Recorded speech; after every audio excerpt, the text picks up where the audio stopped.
2025년 올해 총회 주제는 성령의 능력으로 부흥하는 교회입니다.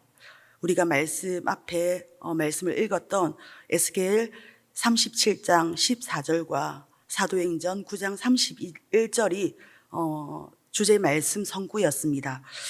부흥이 절실한 시대는 틀림이 없습니다. 그랬을까요? 이번 아동부 여름 성경학교 주제도 부흥이었습니다. 성경학교 준비를 하면서 제 마음에 이런 질문이 들었습니다. 아이들이 과연 부흥이라는 단어를 알까? 어떻게 하면 이 아이들에게 부흥을 잘 이해시킬 수 있을까? 꼭 알아야 되는 단어나 용어가 있다면 저는 또 준비를 해서 아이들에게 알려줍니다.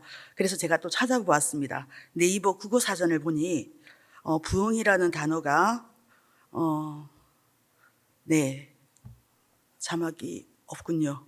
부흥이 한자어입니다. 그죠? 다시 일흥, 일어나다 흥. 영어로는 더 쉽더라고요. 리바이벌. 그런데 여기 하나의 기준점이 있었습니다. 리바이벌과 다시는 처음 경험이 있어야만 합니다.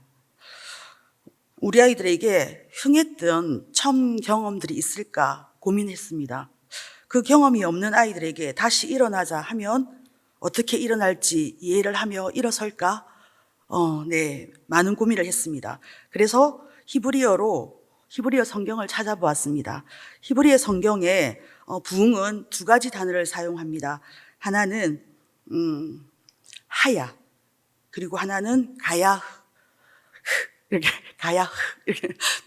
두 가지가 사용되는데요. 하야는 어디에 사용이 되냐면 창세기 1장 3절, 우리 창세기 1장 3절 아실 거죠? 하나님이 이르시되 빛이 있으라 하니 빛이 있었고, 그게 있었고 단어입니다.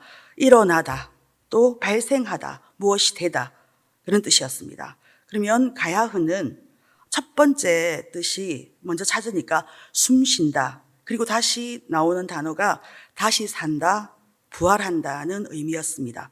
그래서 에스겔 37장은 그럼 하야인지 가야흐인지 여러분들 이해를 하시겠죠? 37장은 가야어의 의미를 담고 있었습니다. 그런데 그 고민은 단순한 단어가 문제가 아니었습니다. 그것은 삶의 증거, 믿음의 유산, 경험의 전승에 대한 질문이었습니다. 그리고 다음 세대에게 우리가 실제로 물려줄 수 있는 영적 실제에 대한 고민이었습니다. 오늘 예배당에서 예배드리고 계시는 우리 성도님들은 한때 부흥을 경험해 보셨죠? 부흥이라는 말이 들으시면 가슴이 뜨거워지시고 또 마음이 뭉클해지시는 그런 경험들이 없으십니까? 예배 중에 흘러나오던 그 찬양 한 소절에 또 말씀 한 구절에 뜨거워졌던 가슴, 새벽 기도 중에 쏟아지던 눈물들, 부흥의 밤에 다 함께 손을 들고 부르짖던 기도, 그때 우리는 살아 있었습니다. 성령이 임하시는 것을 느꼈고 하나님이 나를 부르셨다는 것을 믿었습니다. 그런데 요즘 부흥이라는 말을 들으시면 어떤 마음이 드십니까? 그때의 기억이 떠오르며 가슴이 뭉클하고 기대가 되십니까? 아니면 어딘가 모르게 부담스럽고 낯설게 느껴지십니까? 혹은 그 말이 지나가버린 영광처럼 들리지는 않으십니까? 요즘 세대는 부흥이라는 말을 무리한 감정의 요구처럼 억지스러운 헌신이나 조작된 종교적 열정처럼 느껴진다고도 합니다. 부흥, 어느 순간 말없이 식어버렸고 어느덧 과거형이 되어버렸습니다. 오늘 말씀 에스겔 37장에서 하나님은 에스겔을 마른 뼈들이 널린 골짜기로 데려가십니다. 그곳은 생명 없는 침묵과 들판이었습니다. 아무 소망도 방황도 없는 뼈들이 무질서하게 흩어져 있었습니다. 그것은 이스라엘의 절망, 오늘 교회의 무기력함을 고스란히 보여줍니다. 오늘 우리 교회, 우리의 예배, 우리의 가정과 다음 세대, 그리고 이 세대를 살아가는 우리 자신들의 모습이기도 합니다. 지금 하나님의 숨을 잃은 세대, 그 한복판에 우리는 서 있습니다. 그런 우리를 향해 하나님께서는 오늘 에스겔을 통하여 말씀하십니다. 인자야, 이 뼈들이 능히 살 수 있겠느냐? 이 질문은 단지 에스겔에게 던진 물음이 아닙니다. 바로 오늘 숨을 잃은 교회, 식어버린 세대, 주저앉은 우리의 심령을 향해 하나님이 물으시는 질문입니다. 그렇다면 우리는 잃어버린 숨, 부흥을 되찾기 위해서 어떻게 해야 할까요? 오늘 말씀하십니다. 첫 번째, 부흥은 하나님 말씀을 듣는 것에서 시작됩니다. 에스겔 37장 4절 말씀입니다. 우리 함께 합독하시겠습니다. 또 내게 이르시되 너는 이 모든 뼈에게 대언하여 이르기를 너희 마른 뼈들아 여호와의 말씀을 들을지어다. 아멘. 부흥은 어디에서 시작된다고 하십니까? 바로 이 질문 앞에 말씀하십니다. 하나님의 말씀을 들을지어다. 너희 마른 뼈들아 여호와의 말씀을 들을지어다. 말씀이 부흥의 시작입니다. 하나님의 숨결은 그분의 말씀이 심령에 떨어질 때 일어납니다. 살아있는 하나님의 말씀만이 심령을 찌르고 꿰뚫고 낡은 마음판을 깨뜨리는 능력입니다. 하나님의 말씀은 우리의 마른 뼈, 말라버린 심령, 굳은 마음을 흔듭니다. 저는 부흥이라고 하면 떠오르는 것이 있습니다. 고등부 시절 야간 자율학습을 빼고 몰래 빠져나와 달려갔던 교회의 부흥이 생각납니다. 그리고 다음 날 담임스님께서 불러서 혼을 내십니다. 그래도 그날 저녁에 또 달려갔었습니다.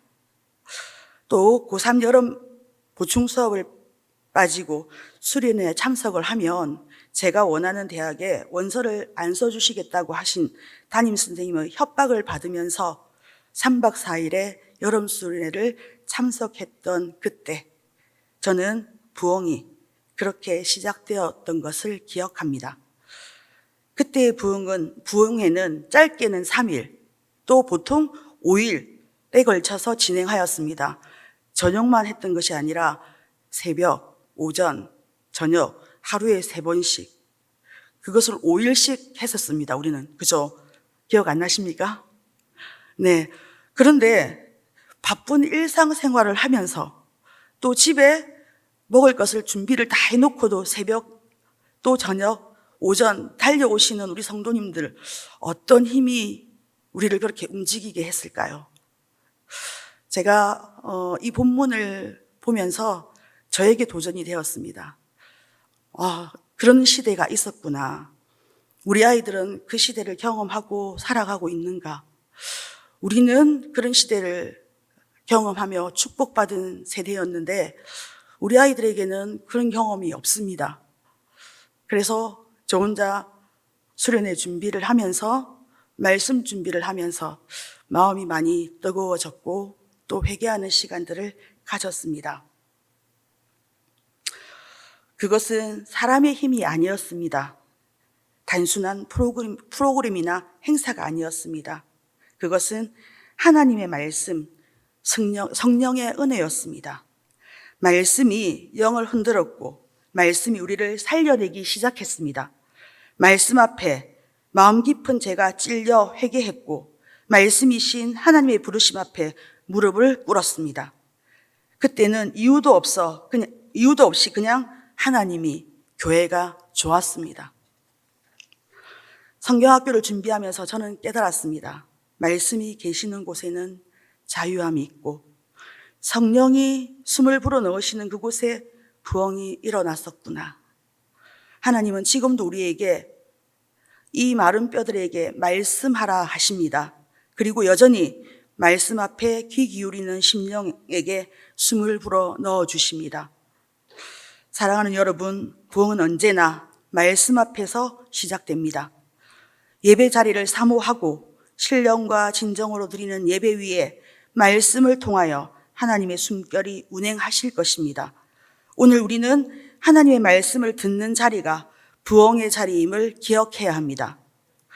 두 번째, 부흥은 하나님의 숨결, 루아흐로 다시 일어나는 것입니다. 에스겔 37장에서 하나님은 마른 뼈들을 향해 말씀하시고 또 다시 에스겔에게 이렇게 말씀하십니다. 9절과 14절을 또 함께 읽겠습니다. 또 내게 이르시되 인자야 너는 생기를 향하여 대언하라. 생기에게 대언하여 이르기를 주 여호와께서 이같이 말씀하시기를 생기야 사방에서부터 와서 이 죽음을 당한 자에게 불어서 살아나게 하라 하셨다 하라. 내가 또 내 영을 너희 속에 두어 너희가 살아나게 하고 내가 또 너희를 너희 고국 땅에 두리니 나 여호와가 이 일을 말하고 이룬 줄을 너희가 알리라. 여호와의 말씀이니라. 아멘. 우리 아이들은 이번 성경학교를 통해서 에스겔 37장 14절을 다 외웠습니다. 여기서 생기와 내 영을 히브리어로 루아흐라고 합니다. 루아흐는 숨, 바람, 하나님의 영, 하나님의 숨결을 뜻합니다. 말씀으로 마른 뼈들이 서로 연결되고 형태를 회복했지만 아직 살아나지는 않았습니다. 형태는 있지만 생명이 없었습니다. 조직은 있지만 생동감은 없었습니다. 오늘 우리의 교회의 모습이 이렇지 않습니까? 예배 순서는 정확하고 조직은 견고합니다. 그러나 성령의 숨결이 없다면 형태만 남은 시체와 다르지 않습니다. 그래서 하나님은 생기, 하나님의 영을 불어넣으십니다. 루아흐. 창세기 2장 7절 하나님께서 흙으로 사람을 지으신 후 그 코에 생기를 불어넣으셨을 때 그 숨결과 같습니다. 하나님의 영은 생명이 없던 것에 생명을, 죽은 것을 살리시고 멈춘 것을 다시 걷게 하시며 무너진 것을 다시 세우시는 능력입니다. 오늘 우리에게 필요한 것은 또 다른 프로그램, 또 다른 전략이 아닙니다. 우리가 잃어버린 그 숨결, 하나님의 영을 다시 우리 위에 임하게 해야 합니다. 그래야 우리가 드리는 이 자리가 생명으로 진동하는 부흥의 골짜기가 될 것이고, 그래야 우리 다음 세대도 살아나게 됩니다. 이번 여름 성경학교를 준비하며 성경학교 프로그램을 잘 짜는 것, 환경을 꾸미는 것, 시간표를 시간 맞춰서 잘 촘촘하게 맞추는 것이 중요했습니다. 하지만 저는 그것보다 더 깊은 것을 간구했습니다. 주님, 이번 성경학교에 하나님의 숨결이 불어오게 하소서. 하나님의 숨결이 우리 아이들 한 사람 한 사람 위에 임하기를 간절히 기도했습니다. 우리 아이들이 말로 설명할 수 없어도 가슴 깊은 곳에서 하나님의 살아계심을 느끼고 그 영이 떨리는 경험을 하게 해달라고. 성경학교를 준비하는 동안 인간의 걱정과 근심, 우려, 마음을 불편하게 하는 많은 상황들이 있었습니다. 그래서 제가 할 수 있는 것은 기도뿐이었습니다. 모든 상황과 환경이 눈에 띄게 달라지는 것은 없었습니다. 하지만 하나님의 영이 임하시니 작은 변화들이 깊은 울림이 되어 우리 가운데 일어났습니다. 아이들에게는 가장 큰 문제가 식사요절 암송이었습니다. 3번의 암송이 있었습니다. 네, 외우지 않고 밥도 먹지 않겠다고 투정 부리는 아이들. 그런데 그 아이들이 어느새 조별로 모여 요절을 외우기 시작했습니다. 잘 외우지, 어느새 아이들은 요절을 외우지 않고 나는 밥을 먹지 않겠다 하던 아이들이 잘 외우지 않아서 우는 아이가 아니라 말씀이 잘 외워지지 않는다고 혼자 눈물 흘리는 아이들을 바라보며 우리는 마음이 짠했습니다. 자기조가 먼저 외우겠다고 손을 들기 시작했습니다. 말씀이 역사하셨습니다. 기쁨으로 찬양하며 하루의 마지막 저녁 집회와 기도의 시간까지 한 명도 졸지 않고 모든 아이들이 함께 기도하기 시작했습니다. 어떤 아이는 믿지 않는 부모님을 위해, 아직 예수님을 모르는 친구를 위해, 몸이 아프신 할머니, 할아버지를 위해 어린 입술로 부르짖고 작은 손을 모아 하나님을 향해 기도했습니다. 그때 저는 보았습니다. 한 아이의 마음에 조용히 새겨진 말씀 한 줄을, 함께 앉아 두 손 모아 기도하던 우리 아이들의 조심스러운 손짓 하나, 이 모든 것이 하나님의 숨결의 흔적이었습니다. 우리는 가시적인 변화만을 기다립니다. 하나님은 우리처럼 보여지는 것에 조급하지 않으십니다. 하나님은 우리의 예배와 기도를 들으시고 숨처럼 바람처럼 은밀하게 하지만 강하게 역사하십니다. 지금도 하나님은 잃어버린 숨을 다시 불어넣고 계십니다. 세 번째, 부흥은 교회를 평안하게 하고 경외함과 위로로 수가 더해 갑니다. 사도행전 9장 31절 우리 함께 읽겠습니다. 그리하여 온 유대와 갈릴리와 사마리아 교회가 평안하여 든든히 서가고 주를 경외함과 성령의 위로로 진행하여 수가 더 많아지니라. 아멘. 이 구절도 우리 아이들은 다 외웠습니다. 부흥은 단지 불이 붙는 경험에서 끝나지 않습니다. 참된 평안과 질서를 회복합니다. 그리고 하나님을 경외하는 삶으로 교회를 세워갑니다. 초대교회 성도들은 뜨거운 성령의 임재를 경험했습니다. 오늘 읽은 우리 사도행전 9장은 또 배경이 매우 어수선합니다. 스데반 집사의 순교 이후 교회는 큰 박해를 받았고 성도들은 뿔뿔이 흩어졌습니다. 하지만 바로 그 혼란의 한복판에서 하나님은 사울을 회심시키시고 교회를 회복시키셨습니다. 놀랍게도 그 결과는 교회가 평안하여 든든히 서갔던 것입니다. 부흥은 뜨거운 열정 이후 찾아오는 깊은 평안입니다. 거룩한 침묵의 시간입니다. 내면이 정리되고 방향이 분명해지는 은혜의 시간입니다. 그들은 더 이상 요란하지 않았습니다. 감정에만 의존하지 않고 주님을 경외하며 성령의 위로로 한 걸음씩 걸어가기 시작했습니다. 이것이 부흥의 본질일 것입니다. 이번 여름 성령학교에서 우리가 보았던 장면들, 아이들의 작고 보잘것 없어 보이던 기도와 찬양, 한 줄 말씀을 외우기 위해 스스로 절제했던 태도, 더듬거리며 외웠던 성경 한 구절, 믿지 않는 부모님을 위해 기도, 가족을 위한 기도, 친구를 위해 드린 기도, 그 모든 것은 하나님께서 불어넣으신 성령의 흔적입니다. 이 모든 것이 하나님이 교회를 평안하게 세워가시는 모양입니다. 하나님께서 불어넣으신 그 숨결은 반드시 열매를 맺을 것입니다. 우리 아이들의 모습이 지금은 작은 겨자씨 같지만 그 씨앗은 땅에서 뿌리를 내리고 있습니다. 그리고 머지않아 믿음의 나무가 되어 또 다음 세대를 품을 그늘이 될 것입니다. 사랑하는 믿음의 가족 여러분, 이번 성경학교는 저에게 단순한 사역의 자리가 아니었습니다. 우리 아이들에게 부흥이 뭘까 고민하다가 하나님께서 저에게 묻기 시작하셨습니다. 너는 어떤 부흥을 경험했느냐?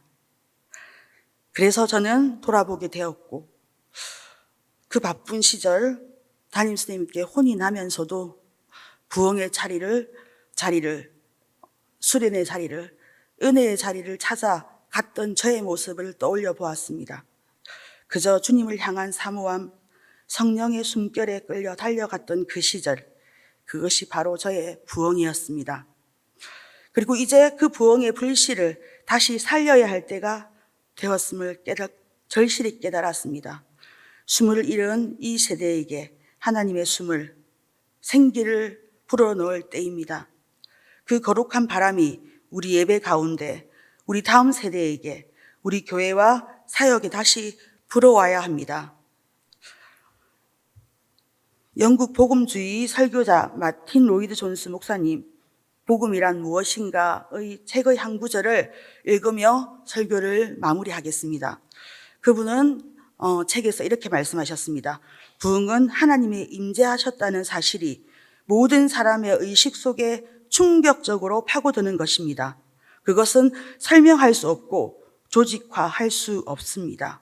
인간의 방법으로 만들어낼 수 없습니다. 그것은 하나님의 주권적인 역사이며 하나님이 그 백성 가운데 내려오시는 순간입니다. 저는 지금 우리 교회에 그 하나님의 숨이 다시 임하시기를 기도합니다. 다시 불어오시기를 간절히 소망합니다. 감정이 아니라 깊이로, 소란이 아니라 평안으로, 요란한 불씨가 아니라 든든한 불꽃으로 우리 교회를 다시 일으키실 하나님을 믿습니다. 숨을 잃은 세대, 그러나 숨을 불어넣으시는 하나님 앞에 우리는 다시 서야 합니다. 부흥을 경험한 우리 세대가 해야 할 일은 분명합니다. 말씀 앞에 무릎 꿇고 기도하며 다시 그 때를, 부흥의 때를 일으키기를 간절히 소망합니다. 잠시 묵상 기도하기를 원합니다. 오늘 말씀을 붙들고 내가 경험했던 부흥을 경험한 우리가 너무 오래 침묵의 골짜기에 있었습니다. 다시 복음 앞에서 우리의 가슴이 뜨거워지고 뛰게 하여 주시옵소서. 우리 잠시 기도하는 시간이기를 간절히 소망합니다. 기도하겠습니다.